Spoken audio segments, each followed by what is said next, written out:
Good evening and welcome to another episode of the Hog Talk podcast, live from the Sterling Soap and Roastery Studios, part of the Believe and Buzz radio networks, where you can hear us on 106.7 in Central Arkansas. All live shows are presented to you by Arkansas Brewing Company in downtown Ozark. I am Porter Hayes, and alongside me as always is Adam Hall. We're also brought to you Bet Online, the most trusted betting platform and your number one source for everything online sports betting. BetOnline has every stat, every matchup, and even live odds and spreads while the games are being played. Right now, you can receive a 50% free bet up to $250 on your final deposit to bet on anything from the Olympics to baseball to Formula One racing. Head to the website today, get in on the action, and use the promo code BLEAV for your 50% free bet credit on your first deposit up to $250. BetOnline, the game starts here. And joining us via the Meadows Lumber Hotline, we bring in Chris Phillips from SEC Unfiltered. We've had you on many a times. Again, thank you for coming on. We've seen your graphic that you posted a couple weeks ago about your thoughts, your predictions on Arkansas's season, and you're one of the few that really, outside of the Arkansas fan base, that has them winning 6 games. So, again, appreciate you coming on tonight. Yeah, it feels like that's why you guys brought me on, right? Yeah. No, I appreciate it, man. It's always a pleasure. You guys do a great job talking all things Hogs and college sports. And not excited, man. And I don't know what it was. Maybe it was SEC Media Days and getting to interact with Sam Pittman, or I don't know, that embrace the Hog message just resonated with me, I guess. I don't know. So anyways, I think it's going to be a fun season. Hell of a slate that Arkansas has got upcoming this year. But as always, man, it's a pleasure to join you guys. Yeah, and we've been friends for a while now. I mean, back when you done the Spurs up, we had you on, and to see you be able to go start the SEC Unfiltered, and I think I've seen something where Texas is kind of doing the same kind of thing what you're doing, or part of the Unfiltered network. But just talk about your journey and being able to, now you covered your first SEC media games. I think you were at Omaha. Just what's that been like, being able to get up there and go to Omaha, go to SEC Media Days this year for you?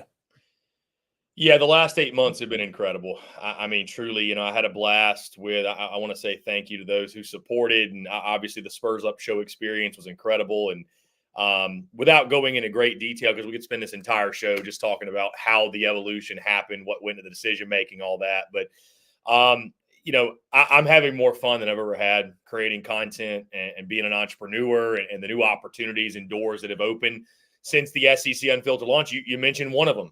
The College World Series. I'm actually drinking out of the water mug right now. I mean, it's one of those things that wouldn't have happened otherwise, right? Going to Omaha, that was my first time ever. I'm already excited to go back, and I'm not like wanting to skip through college football, but like, it was that cool of an experience, so rewarding. Anybody who loves college baseball should go, and we'll look forward to being back at that event. SEC Media Days was incredible too. So it's just been so awesome to interacting with all the different fan bases, and getting to meet different people, have folks on the show like yourself and others, and it's been an extremely rewarding experience, man. And we've seen exponential growth across the board, and we haven't even gotten to kickoff yet. So can't wait for the season. We're going on an SEC Unfiltered tour this season, essentially going to a different game every single week. And the plan is that Fayetteville is going to be on the list as well. So I'll keep you guys updated when that's going to happen. But week 1, we'll be down there in Gainesville for Florida, Miami, and can't wait for that. And going to be a blast. So, but it's been incredible, man. And to your point, College World Series, SEC Media Days, also went to regionals and super regionals before the World Series. So the doors that have been opened up, it goes without saying. And again, I always say the joy is in the journey, and certainly I'm enjoying this chapter of the journey as much as I ever have before. Where was those regionals and super regionals at? They were at Clemson. They were at Clemson. Yeah, I had to throw that in there. I'll say this, and probably some people will tune out or block me, or I don't really care, whatever. Clemson treated me with just first class. I mean, it was a first class event. People there were awesome. Obviously, there were some folks who knew who I was, and I got a little bit of ribbing, but all fun, friendly banter. A guy actually, and of course, we went there for regionals because Vanderbilt was there, so gave me the excuse right down the road, get to go cover an SEC. And then, of course, the super regionals had the Florida Gators, which was maybe the best super in the entire country. I'm so glad I was there for both games. But yeah, actually, a guy that we've had on the show before, Nachos and Analysis, shout out to him. He is one of the sous chefs out in the Cajun Cafe. And we got to go out there. They treated us to food, drink, the whole nine. I mean, it was a blast, man. So listen, dude, I know it's kind of funny to hear me say, but I got nothing but good things to say about Clemson and the people, man. They treated me with the utmost respect. Diving into Arkansas, and you kind of alluded it to beforehand. We'll bring up the graphic and stuff, but what was it? What did you sense from the media days? Coach Pittman, the players, what did you get that really is like, okay, looking at their schedule, looking at what they have coming back, but on the addition of Bobby Petrino, where did you get to the aspect of this could be a bowl eligible team?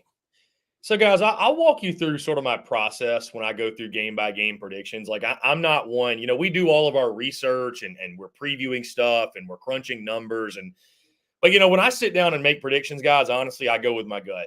And I think, too, at times, you don't want to be over the top crazy picking every upset, but this is college football. Like you kind of have to expect the unexpected and try to read between the lines and kind of figure out, okay, who's coming off a bye, who's back-to-back road games, who's this, like what are the different factors in these games. So, with Arkansas, I know it's a really popular play to have them 4-8 or 5-7, but I just, number one, I'm a believer in Bobby Petrino. I think it's a perfect marriage, him coming back to Arkansas. I think with Taylon Green, I don't want to overreact to a spring game, obviously, but I thought the fact that Taylon Green was able to make some of those throws and fit the ball in some of those windows that he did, I think was a positive sign. This is also a guy that Bobby Petrino handpicked this dude. He wanted this dude years ago as a starting quarterback. So I think that relationship is key. Love Andrew Armstrong at the wide receiver position. Love the tight end they've got there. Y'all correct me, is it Hayes? Yeah, Hayes. Okay. Yeah, I knew I mispronounced that. Love has the tight end. I think they have made positive strides to shore up the offensive line, which was such a problem area. And then offensively, I'm a big believer in Travis Williams. I mean, they were so much better than they were 2 years ago, last year. I think they only are just as good as last year, even take a step forward, led by Landon Jackson up front on the defensive front. I think the defense has got a chance to be really salty. So, I mean, listen, you look at the schedule, guys.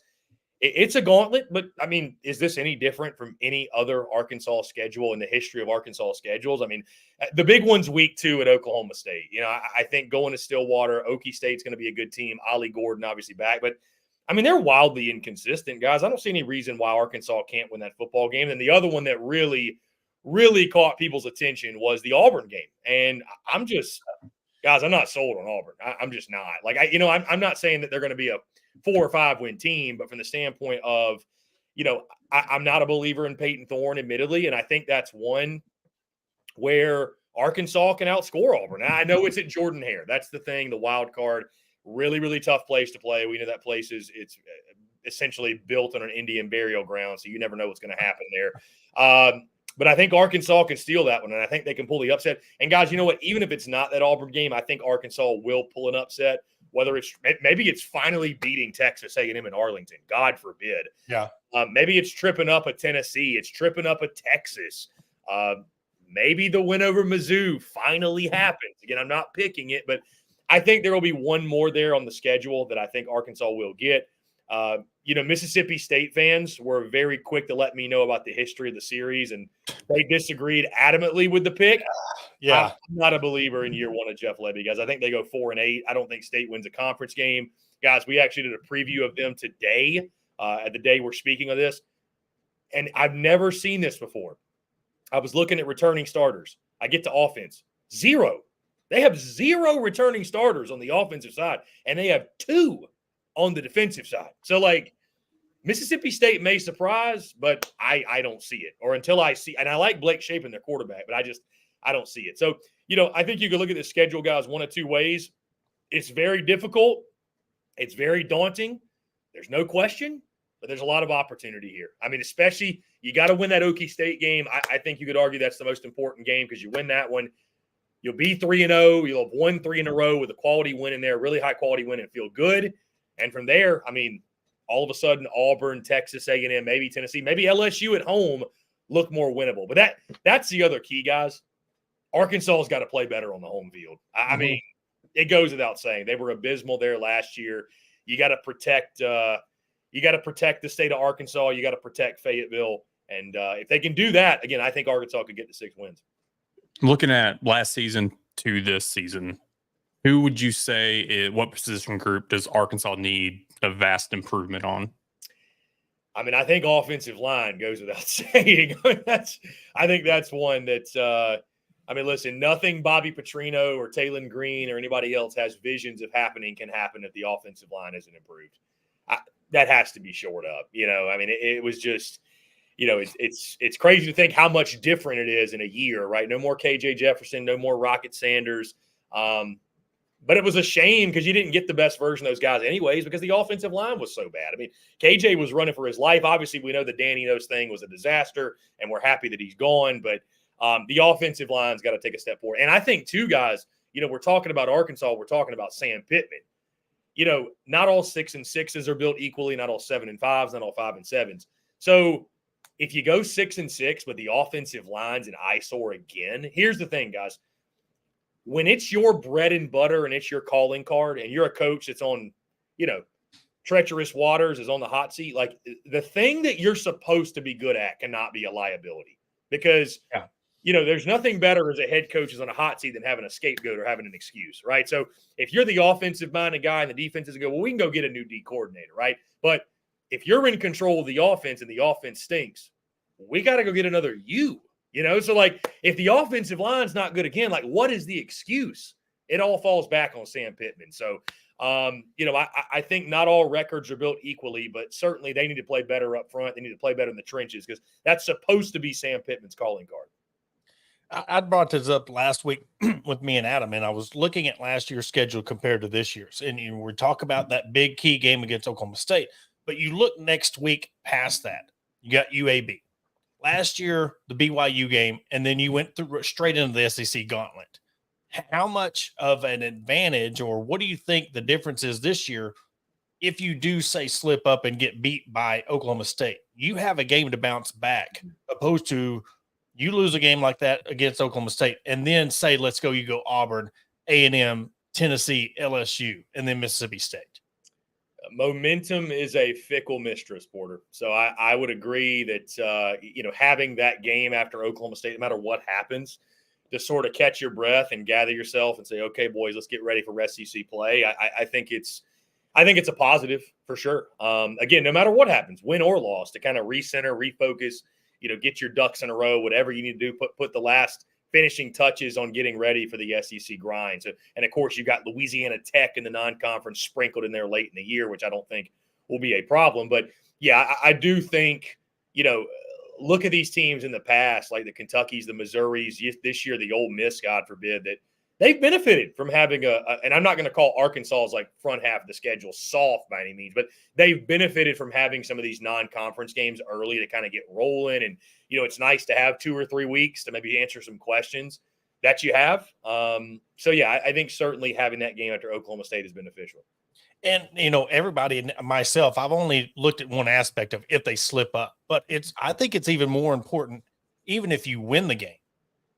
Especially where Arkansas has been. And this is just for Arkansas's situation. You win a game like Oklahoma State, you believe that you can play with anybody, but the hype, you get not overconfident, but you really take that win and soak it in, and you lose focus of who's up next.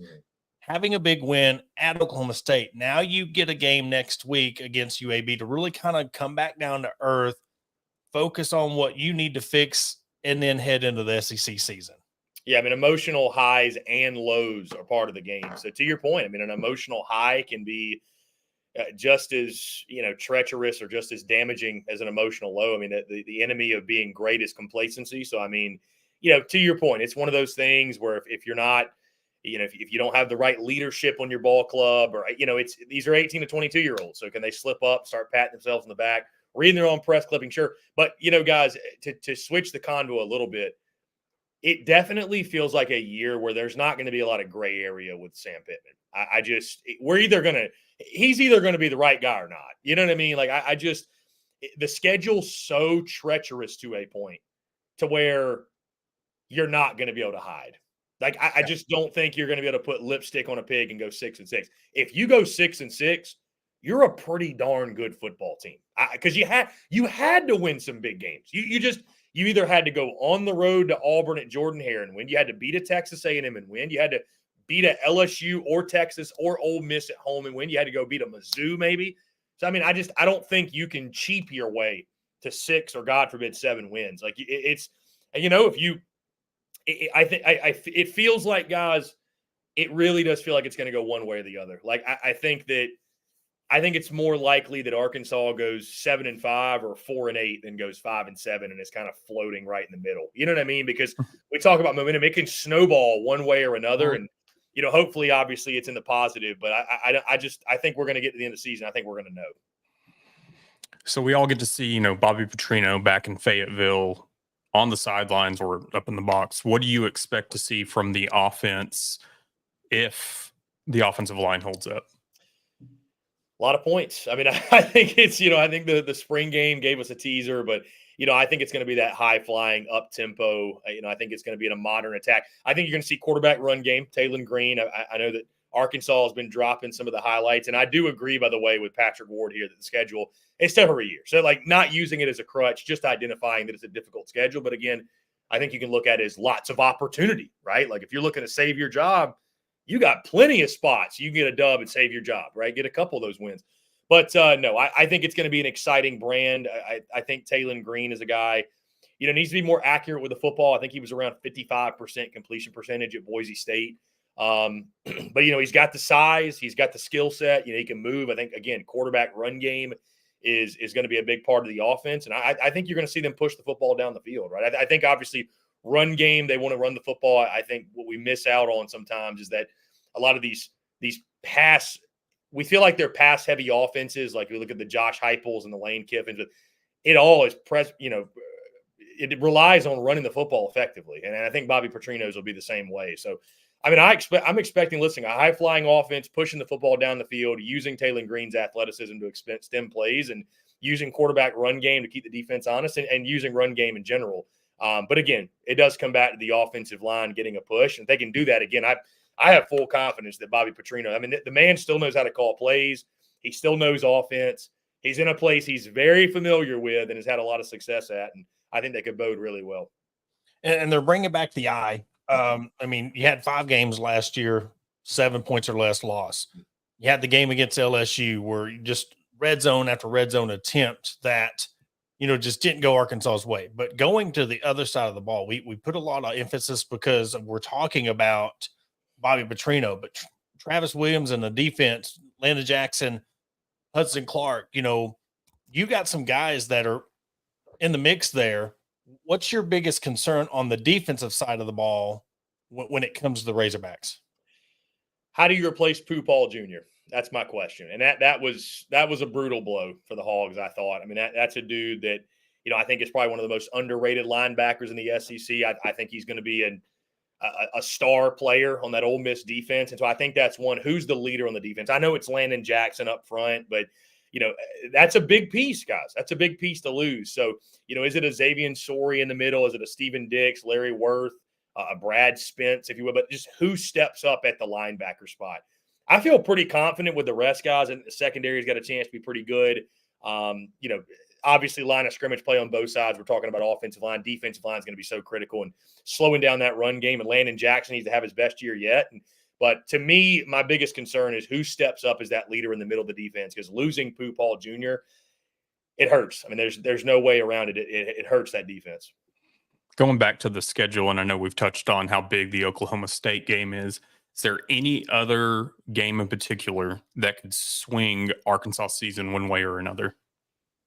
I mean, guys, how is it not the Texas A&M game? I mean, what is it? I think Arkansas is 1-9 in the last 10 in those games.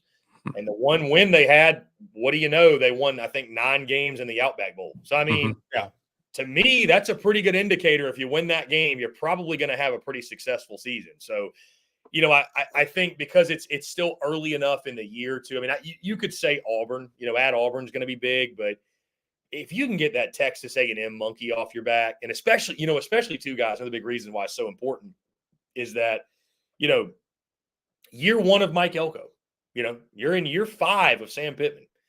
You should beat a year 1 Mike Elko. At least you feel like you should. Now, I'm not sitting here saying that Texas A&M isn't talented, and they may have more talent than Arkansas right now. I think most would probably say they do. I'm not nearly as high on Texas A&M as most others. I got them going 7-5. Just because I believe year one of a head coach, there's so much change. You talk about the culture and personnel and what have you, but also I'm just, guys, I'm not putting my hand back on the burner and getting burned again, predicting the Aggies to go win 9 or 10. I'm just not doing it. I'm not doing it. So I think that is one that is a massive, massive swing game. And if you can win that one, I think all of a sudden it sparks your season, coming back home to play some really tough opponents. But I think with a newfound confidence, right? Like all of a sudden you go into Tennessee a little bit more optimistic. You go into LSU a little bit more optimistic. Mississippi State's down there as well. So, I mean, then you got Texas. So I think if you can win that A&M game, I think that would be a really nice monkey to get off the back. And I think it's critical to beat Mike Elko in year one in College Station. The biggest thing, too, is if you look at it, and I don't know if we've really touched on it, but the fact you look at that 9-3 season, they won multiple SEC games. So, look, you win the Oklahoma State game, then you beat UAB. But if you turn around and get 2 SEC wins in a row, and that second one being against A&M, getting that monkey off your back, and not just a fluke, because I'm looking at your predictions and I see one win. There's not a string of SEC wins on your prediction. Not knocking it. I'm just pointing it out that the fact that if they turn around and win that Auburn game and then beat A&M, knowing that, okay, the Auburn win wasn't a fluke. We have put something together in the SEC, putting other teams on notice of what you're doing. That gives you more confidence of just getting that monkey off your back. Yeah, I've said it many times, guys, that I don't think anybody, maybe Billy Napier would have an argument, but I don't think anybody needs positive momentum, early positive momentum more than Sam Pittman. Because I think, again, with this schedule, and I'm not leaning on it as a crutch, I'm just acknowledging its difficulty. If you struggle out of the gate, it can spiral. I really think it can spiral with some of the teams that you're playing, and especially if, you play a Tennessee and they're running up the score on you on your home field, or an LSU, or Texas, whatever. Like it's going to bring back some really, really bad memories of 2023. And again, the Sam Pittman era can spin out of control quickly. And we could be going to the month of November talking about somebody else, being the head coach or whatever. So anyways, I think, again, to your point, finding early momentum, it'll be really important. Like you mentioned, if you beat an Auburn on the road, to follow that up. I think it would put even more emphasis on the A&M game, guys, because it's like now you've shown some signs of life. Not saying Auburn's the best team in the SEC or anything, but like they're one of those solid middle of the pack teams. You've shown signs of life. Now can you follow it up and again, finally get that monkey off your back and beat Texas A&M? Because now you've shown you're capable. I don't know what would be worse, right? To lose to A&M, but just be like, you know what?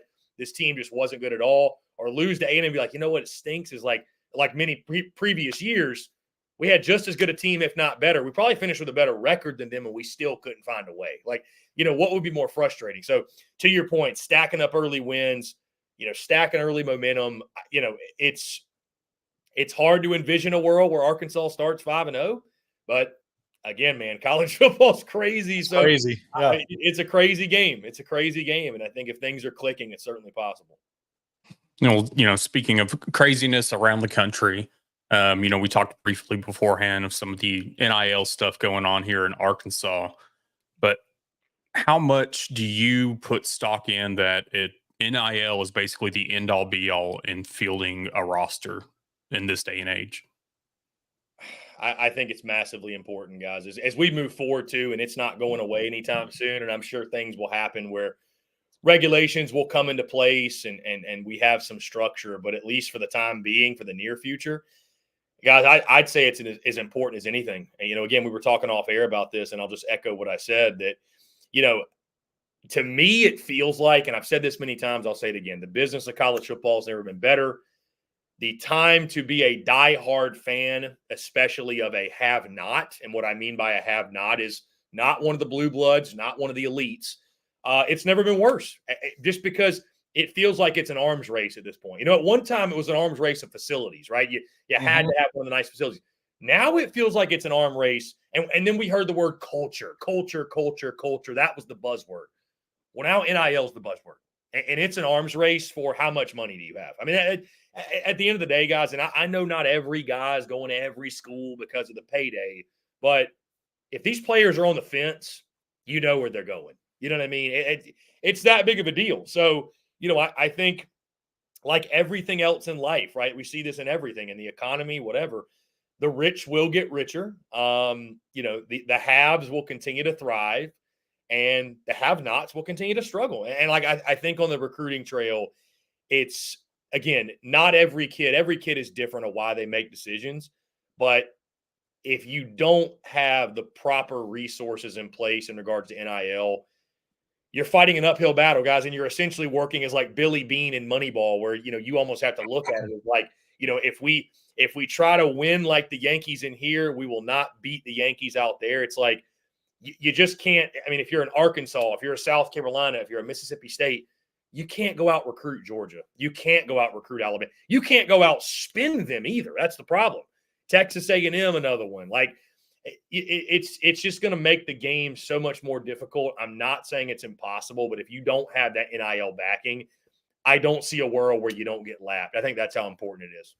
Well, when you're Saban and you're Kirby and you can't just walk into a living room anymore and flash your rings or flash your SEC championships or flash your NFL draft picks. Exactly. Like Arkansas is always, I mean, look, we go back to Darren McFadden or Ryan Mallett. We got to go back a ways to where looking at highlights are these people that are embodied in Arkansas sports. So imagine going into a living room that people don't even know really who Darren McFadden or Ryan Mallett is.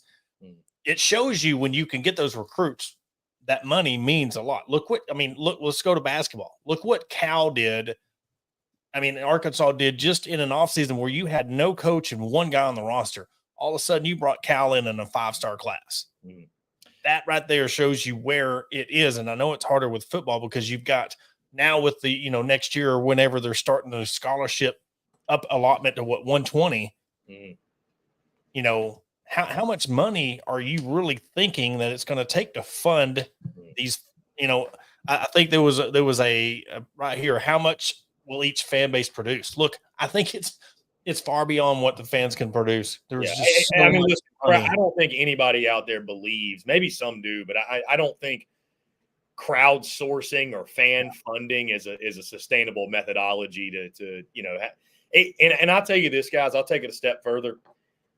I don't think it should be the fans' responsibility to fund the salary cap of their favorite team. And I think I just think fans, they already invest so much, right? Time, number one. Let's not forget that. But you spend money on tickets, you spend money on parking, you spend money on gas, you spend money on travel, travel expenses with that, whatever it might be. And then, by the way, guys, you're either in a Gamecock club or you're in I don't know what the monthly whatever for Arkansas or whoever it is, but you got to be in that. You got to be somewhat of a booster or a donor to even get season tickets. Now they're asking you to give something else on top. I mean, guys, it should not be the fans' responsibility to do that. And I understand the current reality and the current landscape, and I salute anyone who does. And if you want to give back and support your university, that's totally fine. But again, asking fans to fund that shouldn't be their responsibility. Exactly. Bottom line. And guys, to a point to where, honestly, and again, the have-nots, and I know that might sound kind of aggressive, but what I'm saying, again, not blue blood, not one of the elites right now, but, and you guys could correct me if I'm wrong, but at a place like Arkansas, I'd imagine, I can tell you from like a place like South Carolina, Mississippi State, some of these others, I think fans will learn to love 7-5 before they go broke chasing 10-2 or 11-1, because, and you've seen it backfire, guys. We're like, people are giving it NIL, and then guys are leaving anyways. So, I don't envy the guys, and I know a few. I don't envy the guys that are in those positions of manning these collectives. I'll never forget, guys. I take it back. You mentioned Spurs Up Show, Gamecock perspective. I'll never forget the morning Juice Wells entered the portal and thinking to myself, first off, crazy news, but thinking to myself, somebody I know has to go on air and look people dead in the eyes and tell them the only way to fix this is to give more. I could never do it. I couldn't do it. I couldn't do it, guys. Couldn't do it with a straight face, at least. So it's the wild, wild west, and the reality is what it is. But crowdsourcing and fan funding and the way the collectives operate, if the players are executing on something, doing something, partnering with a business, that's one thing. But just blindly throwing money away, I don't think that's a smart move for the fans themselves, and I certainly don't think it's a sustainable model for NIL. Well, and I think too, from the fan standpoint, I mean, with the revenue sharing and everything that's going to be coming up, and what I think they said up to 22% of ticket revenue, media, all that stuff being able to go to players. If y'all don't think our ticket prices are going to increase, you got another thing coming, because I think that's the first thing that's going to increase.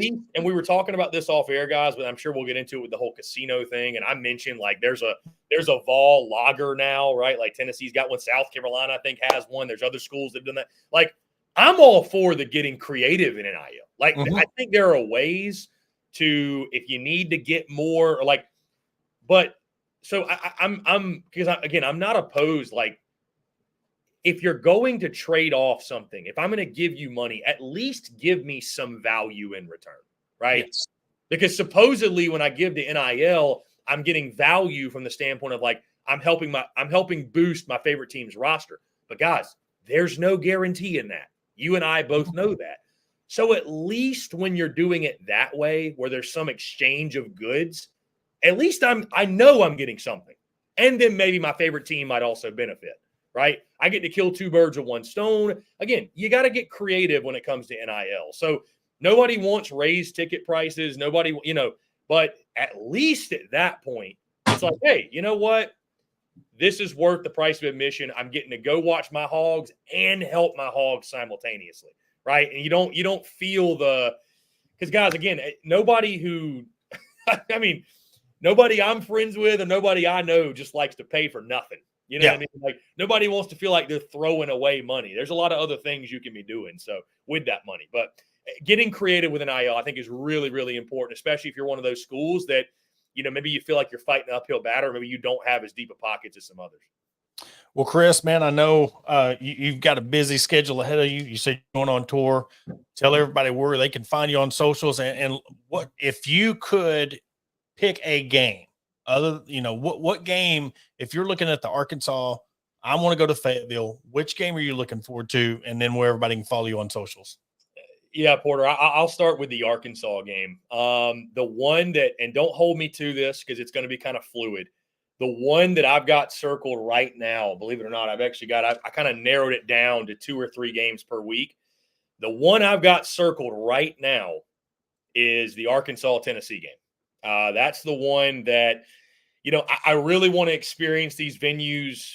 I don't want to experience the 11 a.m. local kick, to be totally honest. So, like, I'd probably say Texas if that were, I believe that is a noon game, 11 a.m. local. If that were a night game, I'd probably say the Texas game. But I would say either the Tennessee or the LSU game. I'd love to see the battle for the Golden Boot. I think there's a scheduling conflict that weekend with a different game. Yeah, I think we're going to be going to Tennessee-Bama that weekend, so not a bad one to go to. But I think the Tennessee game, probably the one we're going to be at. So I'll be sure to let you guys know for sure. Definitely when we come in town, but Fayetteville's got to be on the stop, man. I've heard so many good things about it. Obviously, I've never been. Certainly been on my bucket list for quite some time. And, yeah, man, I appreciate you having me on. You can follow us at SEC Unfiltered, X, Facebook, Instagram, TikTok, wherever you get your content on socials, YouTube, podcast, the whole 9 yards. You can find us at SEC Unfiltered. And again, we'll be dropping these tour dates. Obviously, week 1 already out. Florida, Miami will be in Gainesville. And we'll be dropping the next week's destination, I think, probably Sunday of every weekend, just following. We'll go ahead, fire it off, get it out, and start trying to build the buzz and let folks know we're coming. And I'm going to have the GoPro with me. We're going to be vlogging everything, really documenting the weekend. And guys, it's going to be a great opportunity for us to meet and interact with the fans, but also just showcase every school's game day and environment and what have you. So, I'd like to think a great opportunity too for those schools to kind of show off. And so whenever we come to Fayetteville, any Hogs that want to show us a good time and tell us where to go, I'm going to need a tour guide. We'll definitely go to Wrights. I heard they cater. Right. Okay. Got you. I got you. I'm on it. I appreciate you, man. Yeah. Appreciate y'all, man. Y'all have a good one. You too. That was Chris Phillips, the SEC Unfiltered. But yeah, definitely if you come to Fayetteville, Wright's Barbecue is that one go-to spot we try to tell everybody to go to when they're out of town. But we're going to take a quick commercial break. After the break, we're going to highlight the big hot topic of the Saracen 50-50 NIL deal. Thoughts, your thoughts on it, and our thoughts on it after the break. Searching for premium brewery products that will take your daily routine to the next level? Look no further than Sterling Soap Company. Our handmade soaps, aftershaves, and balms are made with only the finest ingredients that give you the ultimate grooming experience. With a variety of scents to choose from, there's something for everyone. Plus, our products are crafted in small batches to ensure the highest level of quality. So why wait? Visit www.sterlingsoap.com or visit our retail store at 16 West Walnut Street in Paris, Arkansas. Shop our collection and discover the difference for yourself. Upgrade your grooming routine with Sterling Soap Company.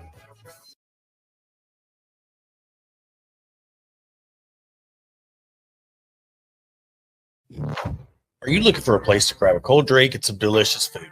Look no further than Arkansas Brewing Company. Located at 201 South 1st Street in beautiful downtown Ozark, our establishment offers a wide selection of craft beers and tasty eats. But what sets us apart is our welcoming atmosphere and friendly staff. At Arkansas Brewing Company, you'll always feel like part of the family. So visit Destiny and Christopher Brockett and staff today and see for yourself what makes us the go-to spot for locals and visitors alike. Arkansas Brewing Company, come for the drinks and stay for the friends.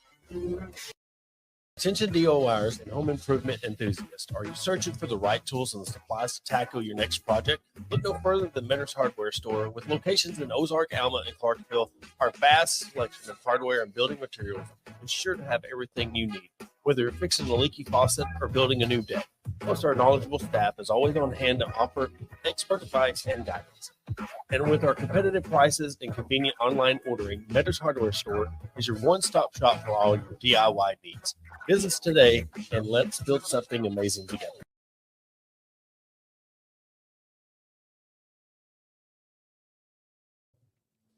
Are you looking to take your career to the next level? Look no further than ATU Ozark Campus. As a 2-year satellite campus of Arkansas Tech University, we're dedicated to a quality workforce education, industry partnerships for in-demand jobs, and tailored paths for success. Our programs are led by industry professionals. Whether it's a certificate or you're aiming for a graduate degree, ATU Ozark has you covered. Visit our website at www.atu.edu/Ozark or contact us at 479-667-2117. Your future begins here. Welcome to Ozark Area Chamber of Commerce, where our mission is simple: encourage, promote, and aid an enduring environment of shared economic opportunity and civic development for the Ozark, Arkansas area. Whether you're a local business owner or a resident, we've got something for you. Shop our unique local businesses, explore the beauty of Ozark, and savor local flavors and find cozy accommodations. Join us in building a stronger community. And to learn more, contact us at 479-667-2525. Remember, together we thrive. And welcome to the Hog Talk podcast. And as we were alluding to before the break, big news was coming out about a potential agreement or a way where Saracen and NIL could come together with the Arkansas Edge and put something together to really generate money on a big scale. And we talked about, somebody mentioned the comments about the fans, but when you're needing millions and millions of dollars to help the whole NIL and to have reports come out of saying that Arkansas doesn't need NIL money, it started scratching some heads. And when I know when people are saying, why would you get in bed with a casino? But look, guys, look at Bud Walton Arena. Look at the football stadium. Look at the backstop at Baum Walker Stadium. Saracen is a huge supporter. They support the Hog Pot. They support Hogs Plus. I mean, their name's already there. And it was a hot topic on Twitter for those who didn't see it. The fact that they are wanting to come up with this 50-50 chance game that other teams, pro teams, have done. Um, and I think it would be a huge deal because half of it goes to the edge and half of it goes to whoever wins that 50-50 deal. Look at the Arkansas lottery. Look how many people it puts in college. What's the difference between an Arkansas scholarship lottery where you are putting in money to a scratch off or a lottery and it funds kids' college as opposed to you're putting in a raffle to get half the winnings and the other one goes to a charity or a fund like the Arkansas Edge.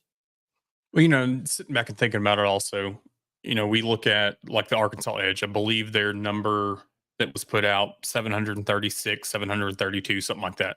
People that are members of the Arkansas Mhm. Edge.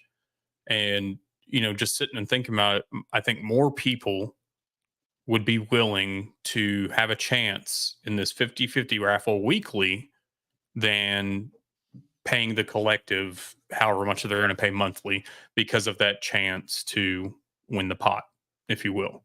Yeah. And I think you would generate buku's more money than you would, just straight up to the Arkansas Edge.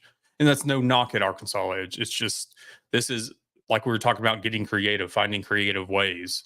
I mean, this is probably one of the most creative ways that you could go about this. Yeah.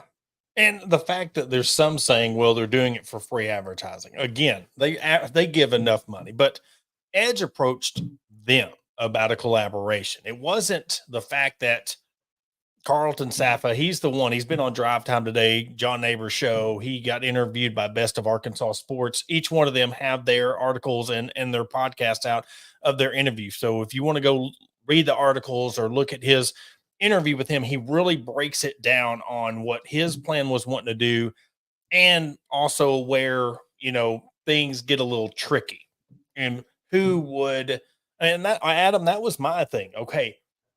One, why would anyone block this or why would anybody tell the Arkansas Capitol or whoever that they don't need the NIL? But the biggest thing was who has enough stroke, who has enough sway to convince them that they don't need it. Because look, Arkansas, you're like you're hiding the University of Arkansas behind a tree when it comes to NIL. Look, you're like, oh, we don't need NIL, but everybody in the state of Arkansas knows the Razorbacks, and there's no such thing as not enough NIL. And I think that was the thing that really got people really scratching their head. Is like, come on, we're really behind when it comes to the NIL game. So if a casino like Saracen is wanting to do this, who would want to potentially block that? And you could leave that where that is, but he was on there talking about what it's done for other teams and the Cowboys do it, but it's only in the stadium. Only people in the stadium can do this 50-50 deal. He really put more notice of the Edmonton Oilers and he was talking about the attendance and the people that are in Alberta compared to the population of Arkansas. Look, these people, I mean, it's $1 million a week. I think he said, what did you say on the low end? On the low end, they were looking at like 200,000 to 300,000 per game here in Arkansas. I mean, could you imagine per week? Say you're lowball 200,000, but I've seen some of those checks on the website. Some of them were getting $1 million. So if you're making $1 million a week for your NIL money, there's $15 million right there in just your football season. Now, look, when Arkansas is rolling, you think about what that can do. We've seen the hype that Arkansas has. Look at 21. Think about the money that can be raised with these 50-50 raffles. If you go all the way from August to June or July, granted, Arkansas makes the College World Series when everything's at its peak. I mean, you do 26, 30 million dollars. But the biggest question is, how it would be done. And of course, Saracen would be behind it because they have the means to do it. And now this would make it to where everybody could, but yet they've got the head start. So it really, again, goes back to all these other casinos. I mean, there's a big battle going on with casinos trying to go into Russellville. There's a lot of people even trying to block another casino coming into the state. So to me, it's like, why are we doing this? And if this is the fact that somebody is actually blocking this on purpose, it's detrimental to this whole athletic department, because guess what? If there's a way to make money, somebody else is going to figure this out and they're going to do it in their state. Now, guess what? Your pettiness and you not even wanting to help out the University of Arkansas. Now, casinos, go to Tunica. You don't think now, if this doesn't fall through, the people at Tunica are going to find a way to make this happen? Now, Ole Miss, Mississippi State goes from one of the hardest states to get NIL. Now they've jumped the gun. Now you're stuck behind. I don't get it. And I think it's left a lot of Razorback fans pissed off, because they're like, why would somebody do this? And I've seen some comments here and there, because I feel like the word has grown today. A lot of it started yesterday. The majority of it did. And I've seen several that are similar to, well, the university needs to stay out of politics. And I get that. And I agree with that. But you got to think, this legislation is already here that keeps casinos and sport books from giving money directly to an NIL, college athletics, college, whatever. So what has been proposed is essentially an amendment to be changed to allow this to happen. And like you said, Saracen's not getting a dime off this. They're not making money off of it. But there's already legislation in place that has to be changed for this to work. And on Best of Arkansas Sports Story that they put out earlier today, they said that it would take 45 to 60 days for this to be fixed with an amendment. And all this is doing right now with this holdup or this block is making that prolonged. And honestly, I think it's making it prolonged to the inevitable that it's going to happen. I think that this is going to happen one way or another. It's just a matter of when. And, yesterday when we were going back and forth with this, I initially thought, like, I think I played out every which scenario in my head, like who would block it. At first, I'm coming with, if it was somebody from the university, then I'm coming with, is it another casino? Then I'm going as far as, was this Arkansas Edge that didn't want something else to make more money than they've made? But then we found out that Arkansas Edge actually had approached Saracen on this. So, you play out all these scenarios, and then when you start finally putting pieces together and figuring out where it's coming from, it's just kind of like your chess match, if you will, between businesses. Essentially, all that's going to do is cause more issues for the university's athletic department. Yeah. And I think a lot of it is, why would you delay something? Well, if one business is getting a head start on this, well, let's see how we can delay it to now where we can catch up. It's going to happen, but it's out of pettiness and it's out of greediness of, well, let's buy more time until we can get in the game. That's where my head's at with this. Wow. Look, let's put two and two together. Why would this not be a good idea when Arkansas desperately needs this? And you want to get mad at Saracen for spearheading this and potentially making money off the other bets or the other things that come their way. But we're looking at the smoke. We're not looking at the fire. I essentially told someone that, because they're looking at they're just in this for this and this and this. Well, they're probably spending hundreds of thousands of dollars on advertising a year. So I don't think it's for free advertising when they're all over the place.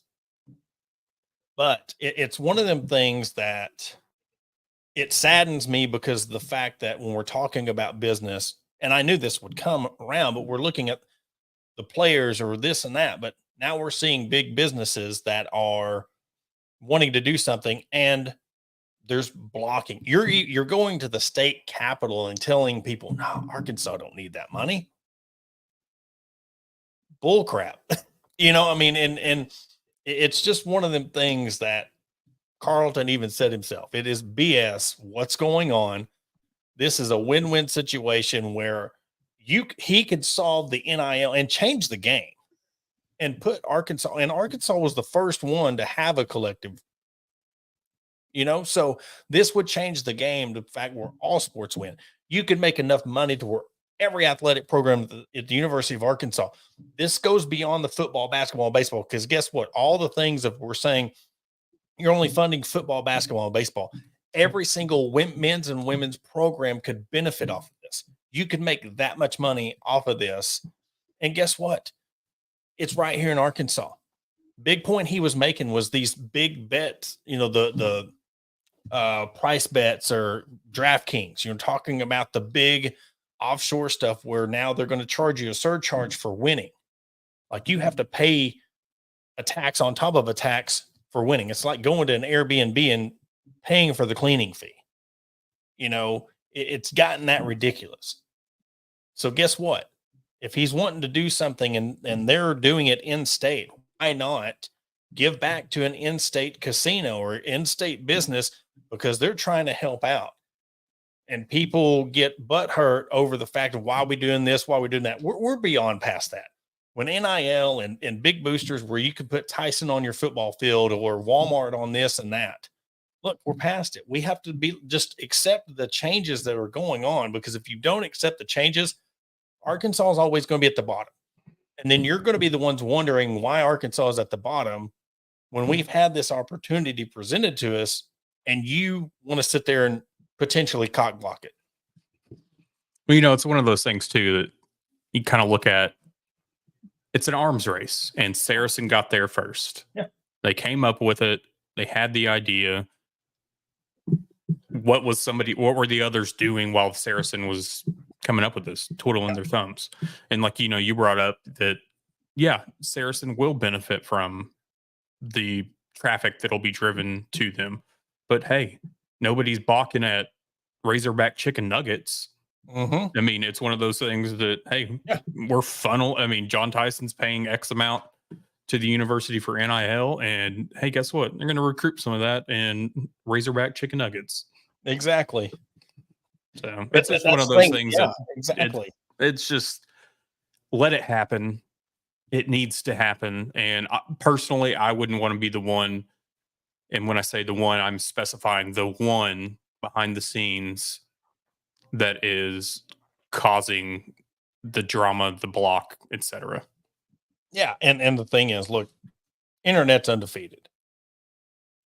I mean, if it is come back that somebody actually is doing this, if somebody has just went above and beyond and went to the Capitol or went to whoever to say that Arkansas doesn't need this, because in the end of this could be all a big scam. It could be a big, look, we have to look at both sides of this. Nobody could even said nothing. This could be just some kind of deal where nobody said anything. Let's try to make this happen. But if you're the one, or like you said, if you're wanting to do this and you set this program back and then somebody takes off and runs with this, I mean, look, we've seen how we are with coaches and this fan bases are with coaches when they lose a few games.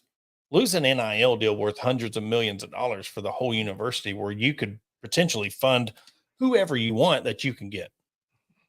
Well, and I mean, like he's said in one of the interviews also, there's other states that have approached him, which means other schools have approached him, and he's holding out because he wants this done here first. Say whatever happens and it doesn't get to come to fruition in Arkansas, at least for now. It's one of those things, you can only sit on it for so long before you have to kind of go ahead and give in to another state, whether it's a Mississippi, a Missouri, a whoever, whatever state. Or you're going to sit around and you still haven't started yours, and then there's going to be somebody somewhere else that comes up with something similar, and they're just going to start doing it on their own before we do. It's already developed. It's already here. There's no waiting on it other than the 45 to 60 days. Other states are going to have to figure out how to do it. They would just rather license it through Saracen. Yeah, and let's flip in this on a positive note. Say this does come to fruition. Say that this does happen. I mean, I don't even think we can fathom the magnitude of what this could do. Look at what Tyson, reportedly, whatever, $6-7 million did for the basketball program and put Arkansas basketball on a national stage with Cal. Could you imagine if Arkansas as a whole says we're the first university that could fund our whole athletic program? I mean, think about what that would do. And I'm talking top to bottom, your soccer, your volleyball, your swim team, every women's basketball, men's basketball, football, track and field, baseball. We're really in a reality talking those big of numbers. If we're sitting here saying 52 weeks in a year and you're making $1 million, and then the top of it, say you get to the point where this thing's rolling, you're making 2-3 million a week. That is huge on the realm of what it could do for your whole program. It would get to the point, honestly, where it wouldn't be fair because you could potentially give anybody anything they wanted on aspect. And I guarantee you, if it got to that point, somebody would step in higher up. I mean, national, when you're talking about politics, and put a stop to it. Well, and even looking at, what's going forward on whether it's going to happen or not. I think last I heard it was going to, but in the future, NIL deals over $600 would have to go through a third party arbitrator to be approved or not. Doing something like this that is going, yes, from Saracen, then to Arkansas Edge, right there, you basically, I'm not saying you have all the immediate approval, but it looks a lot better coming through Arkansas Edge than it does from whatever local, shop you've got down the road that all of a sudden decides to pay a player six figures. Yeah. It's one of the things that I think it took a long time to catch fire because, I mean, I woke up and it happened. It's like it happened overnight. And then the more that it started catching fire, then Carlton goes on with John Neighbors. He got interviewed by Andrew Hutchison and he's on Drop Top. People are really going to, I mean, it's already blown up. And I was thinking to myself yesterday, how is this not a bigger story? Because the magnitude of, if this is true, if these things are going on, if there's somebody going to the Capitol and saying these things, who is honestly believing that the university doesn't need more money?